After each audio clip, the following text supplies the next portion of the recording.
Hello दोस्तों, welcome back to all about entertainment here for you.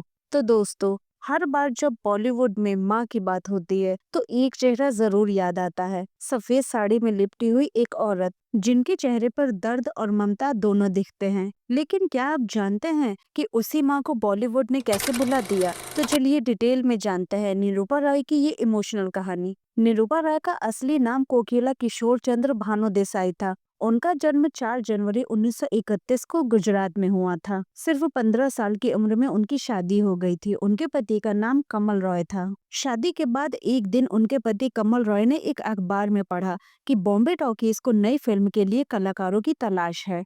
मजाक में उन्होंने अपनी पत्नी से कहा, चलो फॉर्म भर देते हैं, देखते हैं क्या होता है। बस यहीं से उनकी जिंदगी ने एक नया मोड़ ले लिया और वो हीरोइन बनने के लिए अपने पति के साथ मुंबई आ गई। सपनों के शहर में वो भी एक सपना लेकर आई थी। साल 1946 में जब निरूपा राय ने एक रेडियो एड में सुना कि एक फिल्म के लिए गुजराती बोलने वाली महिला की तलाश है, उन्होंने ऑडिशन दिया और पहली फिल्म मिली रानक देवी, जो कि एक गुजराती फिल्म थी। फिर उन्होंने हिंदी फिल्मों की तरफ रुख किया और उसी साल अमर राज से उन्होंने हिंदी सिनेमा की शुरुआत करी। लेकिन असली पहचान उन्हें माइथोलॉजिकल फिल्म से मिली। शिव पार्वती और रामायणा की कहानियों में देवी के रोल में वो घर घर में पूजी जाने लगी। सन 1970 और 80 के दशक में निरूपा रॉय को सबसे ज्यादा पहचान मिली माँ के रोल से। उनकी आंखों से बहते आंसू, उनका दर्द भरा चेहरा और एक्टिंग, मेरे पास माँ है, ये डायलॉग दीवार फिल्म में सुनकर लोग रो पड़े थे। उन्होंने अमिताभ बच्चन, शशि कपूर, मनोज कुमार जैसे दिग्गज कलाकारों के साथ माँ का रोल निभाया है। उनका रोल हमेशा त्याग, संघर्ष और ममता से भरा होता था। फिल्मों में जितनी वो संवेदनशील माँ दिखती थी, असल जिंदगी में भी उन्होंने बहुत तकलीफें देखी थी।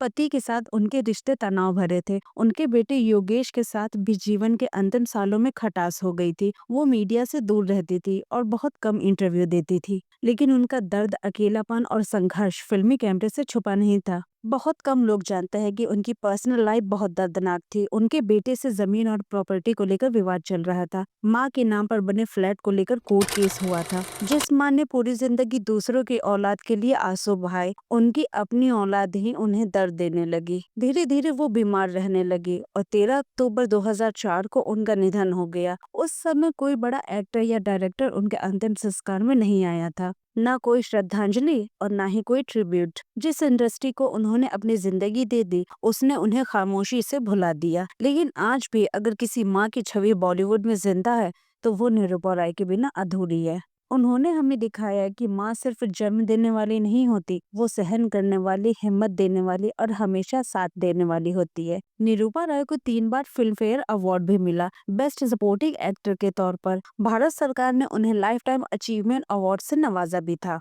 तो दोस्तों, माँ के लिए वीडियो पे एक लाइक तो बनता है। कमेंट करके बताइएगा जरूर आपको वीडियो कैसे लगी।